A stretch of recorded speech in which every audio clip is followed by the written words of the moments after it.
If you struggle identifying and honoring your hunger cues and it leaves you feeling so confused, this video is for you.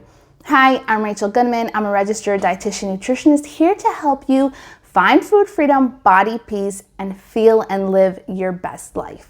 Today, I'm going to walk you through how to identify, reclaim, and honor your hunger cues so you feel your best.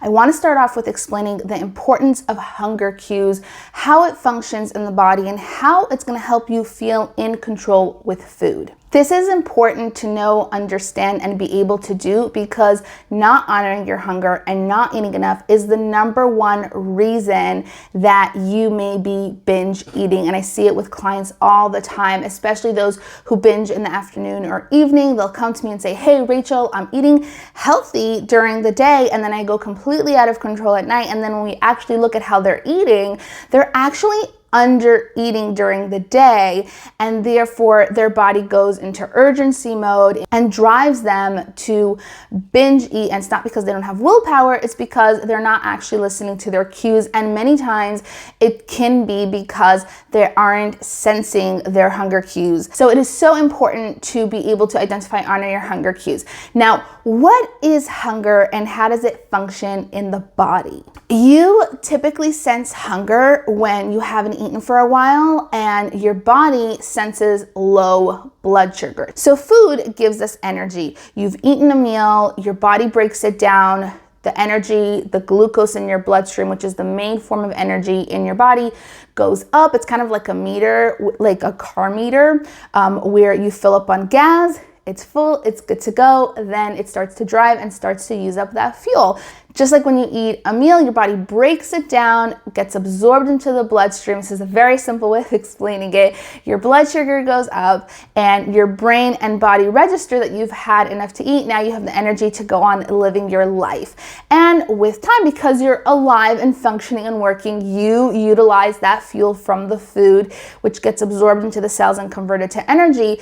But as you're using up that fuel, that means that your energy supply is going down. And when it goes down to a place where it needs to refuel and you have lower blood sugar, your body's going to start sending you hunger signals. Now you're able to identify those hunger signals if you are attuned to your body. But what happens if you are completely confused on, am I hungry? Am I not hungry? What is hunger? But I don't feel hunger in my stomach, because that's the most common one that we default to, a grumbling stomach, which we'll talk about other ways to identify hunger if you don't feel it in your stomach. But what do you do if you can't identify your hunger cues, or you're like, hey, I'm just not hungry, or it just feels very confusing and overwhelming to you? So I'm going to give you some tips on how to be able to identify and reclaim those cues so that you eat enough and your body feels safe first and foremost. And that's going to also help you honor your fullness. There are several reasons why someone might lose their hunger cues. Perhaps they're on medication or have an illness, or hormonal changes that can really impact appetite and suppress it as well. But the number one reason that I see people feeling confused about their hunger cues is a history of dieting.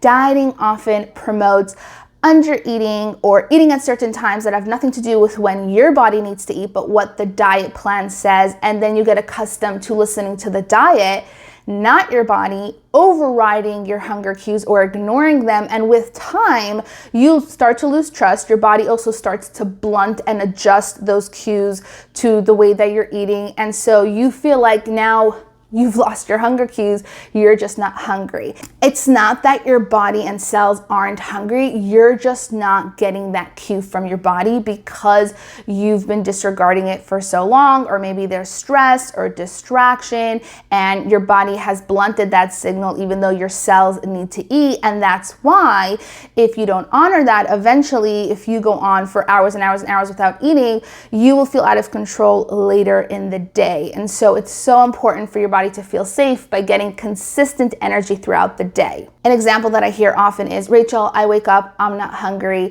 for breakfast. And then when I ask, when are you hungry? It's not an hour later. It's, I wake up at 7 and I'm only hungry at like 11 or 12. And that is 4 or 5 hours since you woke up.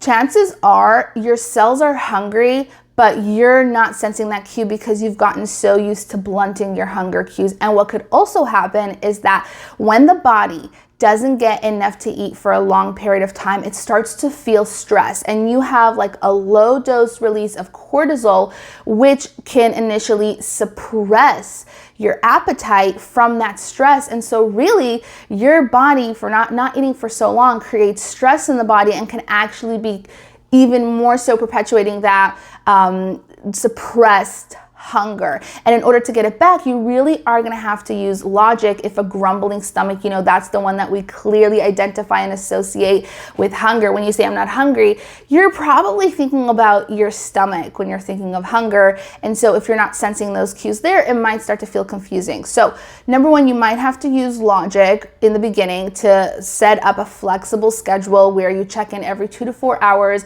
and make sure to eat something. And with time, the cues, the body will start to build trust and your cues will come back. Now, if a grumbling stomach is something that you have a hard time sensing, I want to give you a few other ways to identify hunger to help you build trust if right now that is not a clear signal.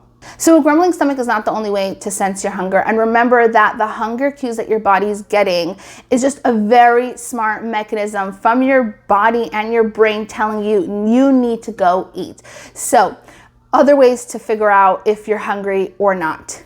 One, your energy level. So if you're starting to feel sluggish or moody or low energy, take a moment to think, hey, when's the last time I ate?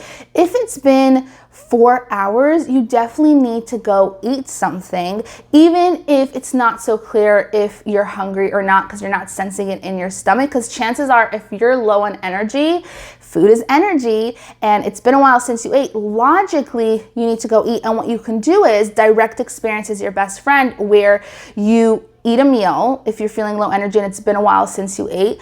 And notice, hey, is my energy picking up? If your energy is picking up and your mood is improving and your focus is improving, these are all signals that you were in fact hungry. Your body needed that energy. And so you can start to build trust that when you feel low energy and it's been a few hours since you last ate, that is a signal to go eat, even if your stomach is not telling you that. And again, with time, the cues in your stomach will come back more clearly if you start to pay attention to that. But this is a great way to initially reclaim and get your cues back. Another great one is paying attention to taste. Food always tastes better when you're hungry for it. And this is not for just any reason. Your body is so super smart.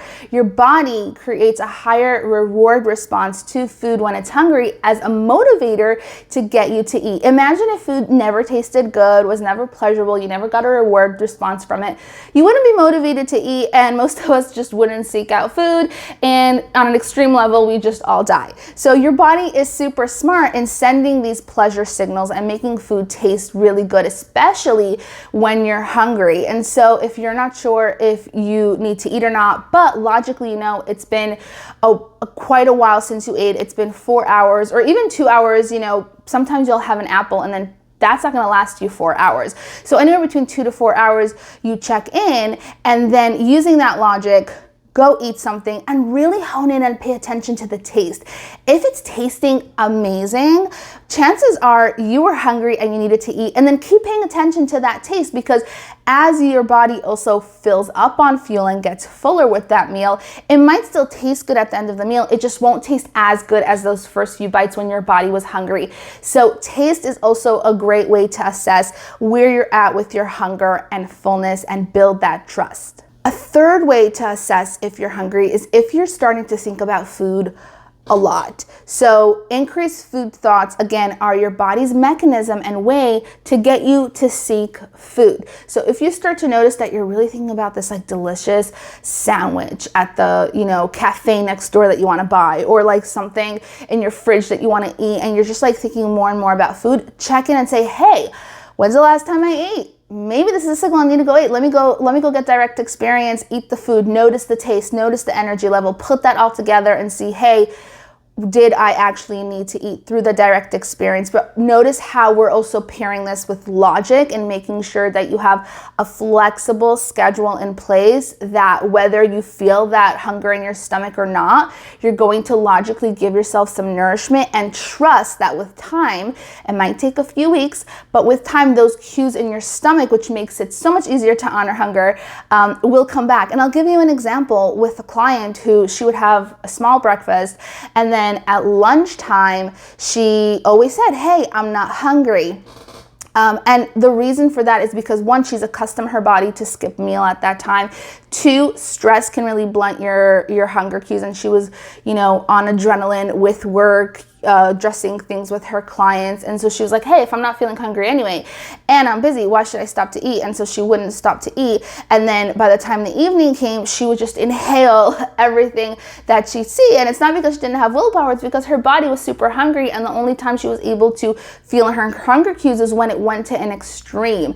And so we did a self-care action where lunchtime, she stops to eat lunch, whether she feels hungry or not in her stomach, and to really pay attention to the things that I shared with you: energy level, mood, taste, thoughts. And so she put that into her schedule, started to have lunch, and within 2 weeks, she was like, Rachel, I'm actually starting to feel hungry at around lunchtime, because her hunger cues in her stomach were coming back, which makes it easier to honor hunger. And then after 2-3 months, she was like, oh my gosh, my hunger cues are so strong right now. Like, I can't ignore it even if I want to. But she was able to do that at first by using logic, even though it doesn't feel so intuitive.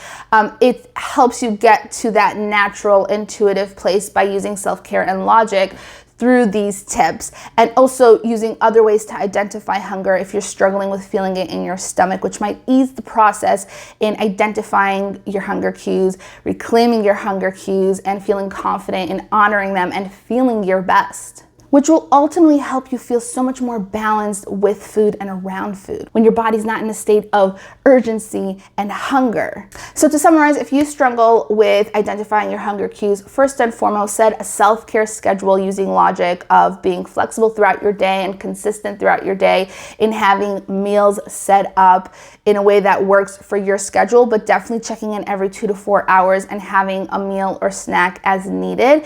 Pair that with focusing on mood, energy, taste, thoughts, and really also paying attention to your stomach and seeing if those cues are coming back, but kind of putting that all together through direct experience to see, hey, was I actually hungry? How's my body feeling? And building that trust so you can ultimately get your cues back and have it feel so much more easy and intuitive and natural. I hope you found this video helpful. Let me know in the comments, what was your biggest takeaway and aha moment? I love hearing from you, and what else you would like to see on this channel and for me to talk about and help you out with in order to have a healthy relationship with food and find body peace and feel your best and live your best. If you found it helpful, make sure to like, subscribe so you get notified when new videos are available. I am so glad and happy to have you here. Thank you for allowing me to support you in this way, and I'll see you in the next video.